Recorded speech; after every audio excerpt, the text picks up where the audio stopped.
서울의 추운 겨울밤, 밀리는 병원 복도에서 무너져 앉아 있었다. 오빠 민준의 죽음 소식이 전해진 지 겨우 몇 시간 만에 어머니의 손이 그녀의 어깨를 세게 움켜쥐었다. 리나, 오빠 대신 내가 해야 해. 결혼식은 예정대로 치러야 한다. 그 말은 밀린의 세계를 산산조각 냈다. 그녀는 이미 민희를 사랑하고 있었고 그 사랑은 가족의 기대와 정면으로 충돌하는 금기였다. 밀리는 집으로 돌아와 방문을 잠갔다. 창밖으로 눈이 내리는 서울 거리를 바라보며 오빠의 장례식조차 제대로 치르지 못한 채 결혼식을 강요당하는 현실이 믿기지 않았다. 오빠 민주는 가족의 자랑거리였다. 명문대 출신, 유망한 변호사, 그리고 재벌가 딸과의 정략 결혼이 예정되어 있었다. 하지만 교통사고로 모든 게 끝났다. 어머니는 그 충격을 이기지 못하고 가족의 명예를 지켜야 해라고 중얼거렸다. 밀리는 그 명예가 자신의 삶을 희생시키는 대가임을 알았다. 다음 날 아침, 밀리는 카페에서 민희를 만났다. 민희는 밀린의 대학 동기이자 그녀의 유일한 위안이었다. 리나, 무슨 일 있었어? 얼굴이 창백해 민희의 부드러운 목소리가 밀린의 가슴을 아프게 했다. 밀리는 눈물을 참으며 상황을 설명했다.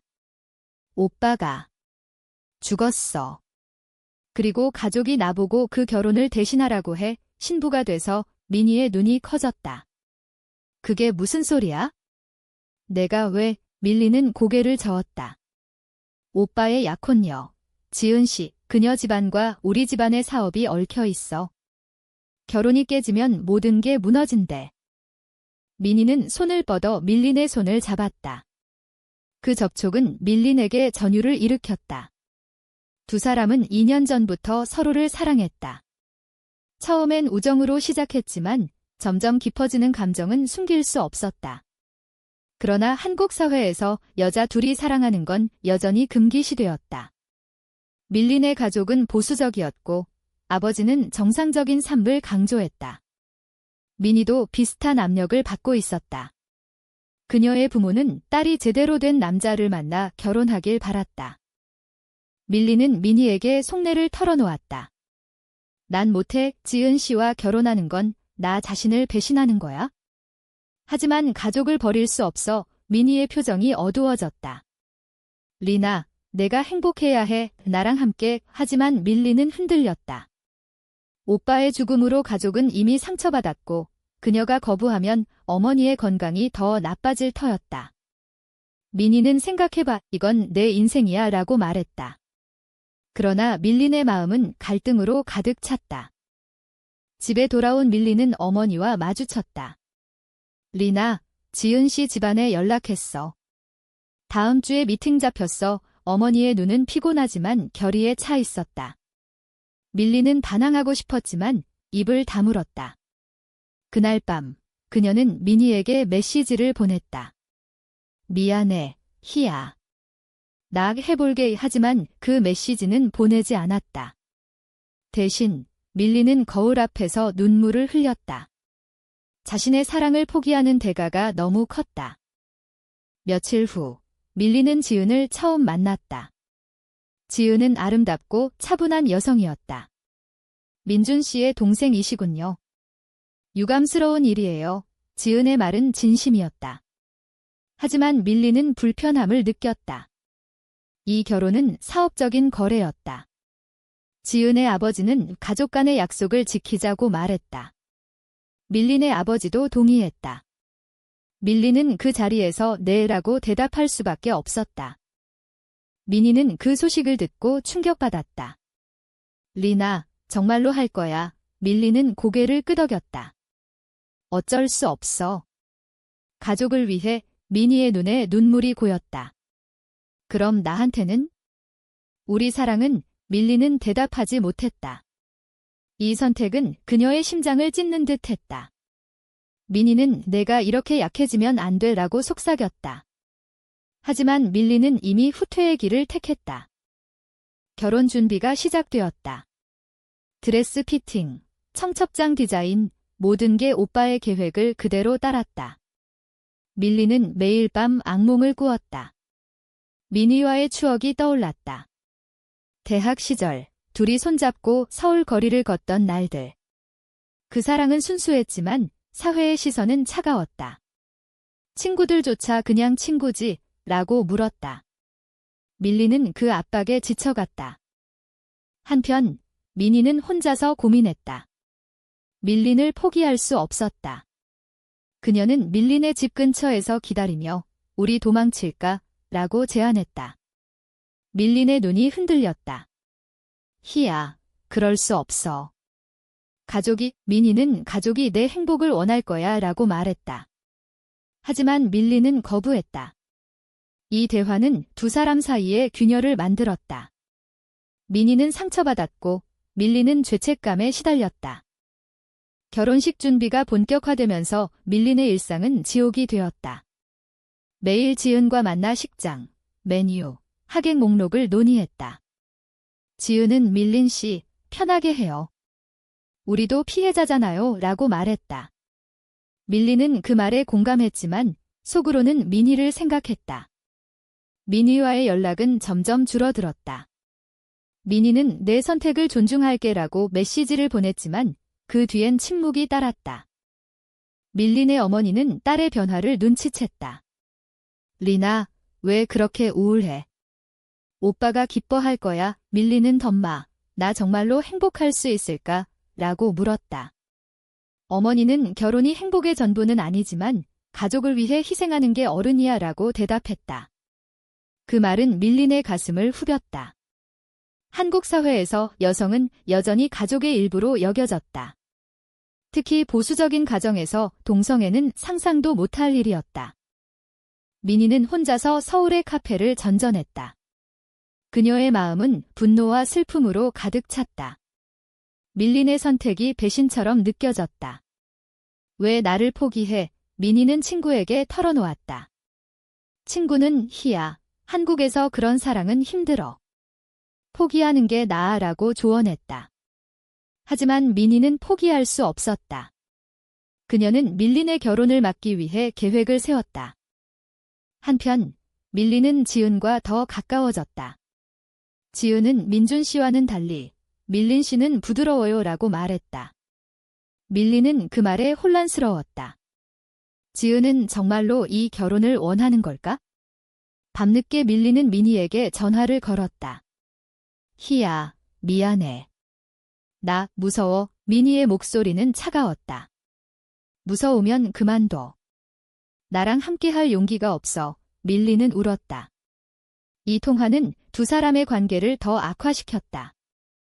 가족 모임에서 아버지가 선언했다. 결혼식은 3개월 후야. 모든 게 완벽해야 해. 밀린은 그 자리에서 토할 것 같았다. 오빠의 사진이 벽에 걸려 있었다. 오빠, 미안해. 나 때문에. 밀린은 속으로 중얼거렸다. 하지만 오빠의 죽음은 그녀의 삶을 구속하는 쇠사슬이 되었다. 민희는 지은을 몰래 만났다. 밀린 씨와 결혼하지 마세요. 그녀는 당신을 사랑하지 않아요. 지은은 놀랐다. 무슨 소리예요? 당신은 누구세요? 민희는 밀린의 연인지라고 밝혔다. 지은의 눈이 커졌다. 그게 가능해. 민희는 사랑은 가능해요. 하지만 사회가 막아요 라고 말했다. 이 만남은 지은의 마음을 흔들었다. 지은은 밀린에게 물었다. 밀린 씨, 당신의 진심은 뭐예요? 밀린은 대답하지 못했다. 지은 씨, 미안해요. 나와 다른 사람이 있어요. 지은은 충격받았지만 알았어요. 하지만 결혼은 해야 해. 우리 집안도 압력이 커요라고 말했다. 이 대화는 밀린에게 새로운 갈등을 안겼다. 지은도 피해자였다. 민희의 행동은 점점 과감해졌다. 그녀는 밀린의 어머니에게 편지를 보냈다. 밀린 씨는 동성애자예요. 이 결혼은 불행을 가져올 거예요. 어머니는 그 편지를 읽고 분노했다. 이런 더러운 소문은 뭐야? 어머니는 밀린을 추궁했다. 밀린은 부정했지만 눈물이 그녀를 배신했다. 그날 밤 밀린과 민희는 공원에서 만났다. 희야, 왜 그런 짓을 해? 밀리는 화를 냈다. 민희는 내가 깨어나길 바래. 가족의 노예가 되지 마라고 말했다. 두 사람은 포옹했지만 그 안에는 원망이 섞여 있었다. 밀리는 희야, 나를 믿어라고 속삭였다. 하지만 믿음은 이미 금이 가 있었다. 결혼식 리허설 날 밀리는 드레스를 입고 거울을 봤다. 아름다웠지만 그녀의 눈은 공허했다. 지은이 다가와 우리 함께 이겨내요 라고 말했다. 밀리는 고개를 끄덕였지만 마음은 민희에게 가 있었다. 이 순간 그녀는 자신의 선택이 얼마나 큰 실수인지 깨달았다. 결혼식이 가까워지면서 밀린의 정신은 한계에 다다랐다. 매일 밤 불면증에 시달렸고 낮에는 가족의 시선이 그녀를 압박했다. 어머니는 리나, 내가 오빠의 목까지 해라라고 반복했다. 밀리는 그 말이 증오스럽게 느껴졌다. 오빠의 죽음은 가족의 비극이었지만 그녀의 삶을 희생시키는 핑계가 되었다. 민희는 더 이상 참을 수 없었다. 그녀는 지은의 집안을 조사했다. 지은의 아버지가 사업상 부정을 저질렀다는 소문을 들었다. 이걸 이용하면 결혼을 막을 수 있어 민희는 익명으로 그 정보를 밀린의 아버지에게 보냈다. 하지만 그건 역효과였다. 아버지는 더욱 결혼을 서둘러야 해 사업을 안정시켜야 한다고 말했다. 밀린은 민희의 행동을 알게 되었다. 희야, 왜 그래? 위험해, 민희는 내가 위험해. 이 결혼이 내 인생을 망칠 거야 라고 대답했다. 두 사람의 대화는 싸움으로 번졌다. 넌 나를 이해 못해, 밀린이 소리쳤다. 민희는 이해해. 하지만 내가 약해라고 말했다. 이 말은 밀린의 자존심을 상처 입혔다. 한편 지은은 자신의 감정을 직면했다. 밀린 씨, 나도 당신을 좋아하게 됐어요. 하지만 강요된 결혼은 싫어요. 지은의 고백은 밀린을 혼란스럽게 했다. 지은도 동성애자일까? 아니, 지은은 그냥 인간적으로 라고 설명했다. 하지만 밀린은 그 말에 위안을 느꼈다. 적어도 지은은 적이 아니었다. 가족의 압력은 절정에 달했다. 아버지가 만약 거부하면 유산을 박탈할 거야 라고 위협했다. 밀리는 충격받았다. 아빠, 나도 가족인데 아버지는 가족이라면 희생해라고 말했다. 이 순간 밀리는 사회의 모순을 느꼈다. 한국에서 여성, 특히 LGBT 여성은 여전히 소외되었다. 그녀의 사랑은 비정상으로 치부되었다. 민희는 마지막 카드를 꺼냈다. 그녀는 기자에게 이야기를 흘렸다. 재벌가의 강제 결혼과 숨겨진 사랑 기사가 온라인에 퍼졌다. 밀린의 가족은 패닉에 빠졌다. 어머니는 누가 이런 짓을 라고 울부짖었다. 밀린은 민희를 의심했다. 희야, 내가 한 거지. 민희는 인정했다. 미안해. 하지만 내 자유를 위해. 이 배신은 밀린을 무너뜨렸다. 그녀는 민희를 찾아가 불이 끝났어 라고 말했다. 민희의 눈에 눈물이 흘렀다. 리나, 나 없이 살 수 있어. 밀린은 살아야 해라고 대답했다. 하지만 그 말은 거짓이었다. 밀린의 마음은 찢어졌다. 결혼식 전날 밀린은 교회에서 홀로 앉아 있었다. 오빠의 영정을 보며 오빠, 나 어떡해? 라고 속삭였다. 그때 지은이 나타났다. 밀린 씨, 도망칠까요? 지은의 제안은 충격적이었다. 지은도 이 결혼을 원치 않았다. 두 사람은 밤새 대화했다. 지은은 나도 압력에 지쳤어요. 자유롭고 싶어요 라고 말했다. 밀린은 고민했다. 도망친다면 가족을 배신하는 거였다. 하지만 머무른다면 자신을 배신하는 거였다. 새벽에 밀리는 결정을 내렸다. 그녀는 민희에게 메시지를 보냈다. 희야, 도와줘. 민희는 즉시 응답했다. 언제든. 결혼식 당일 서울의 화려한 호텔은 하객으로 가득 찼다. 밀리는 드레스를 입고 대기실에서 떨고 있었다. 어머니가 자랑스러워 라고 말했다. 하지만 밀린의 마음은 이미 결정되었다. 그녀는 지은과 함께 도망칠 계획이었다. 민희가 밖에서 기다리고 있었다. 식장이 시작되려는 순간 밀리는 지은의 손을 잡았다. 지금 가요. 두 사람은 후문으로 빠져나갔다. 하객들의 웅성거림이 들려왔다. 아버지는 분노로 소리쳤다. 리나, 돌아와. 하지만 밀리는 멈추지 않았다. 민희의 차가 기다리고 있었다. 빨리 타, 민희가 외쳤다. 도망치는 길, 밀리는 눈물을 흘렸다. 희야, 고마워. 그리고 미안해, 민희는 이제 우리 거야 라고 말했다. 지은은 나도 자유로워졌어. 고마워요 라고 인사하고 헤어졌다. 세 사람은 각자의 길을 갔다. 밀린과 민희는 부산으로 향했다. 그곳에서 새 삶을 시작할 계획이었다. 하지만 현실은 하어시했다. 가족의 추격이 시작되었다. 아버지는 경찰에 신고했다. 딸이 납치됐다. 밀리는 뉴스에서 자신의 얼굴을 봤다. 재벌가 딸의 도주국, 사회의 시선은 그녀를 비난했다. 가족을 버린 불효녀. LGBT 커뮤니티에서는 지지를 보냈지만 대중의 반응은 차가웠다. 민희와 밀리는 작은 아파트에 숨어 지냈다. 리나, 후회 안 해? 민희가 물었다. 밀리는 후회해. 하지만 다시 선택해도 같아라고 대답했다. 두 사람은 서로를 안으며 위로했다. 그러나 압력은 계속되었다.